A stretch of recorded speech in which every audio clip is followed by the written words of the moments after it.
Naman sa Cordillera, sinira at sinunog ng mga operatiba ang natagpuang taniman ng marijuana sa Kibungan, Benguet na tinatayang nagkakalaga ng mahigit 200,000 piso.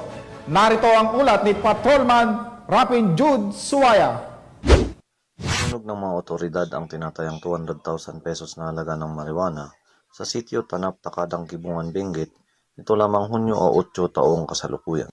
Ang matagumpay na pagkakadiskubre ay dahil sa patuloy na isinasagawang marijuana eradication bilang kaugnay sa Oplan Riverside 3 sa pangunguna ng Kibungan Municipal Police Station na nagresulta sa pagkakadiskubre ng higit kumulang 1,000 piraso ng marijuana sa isang communal forest ng nasabing lugar.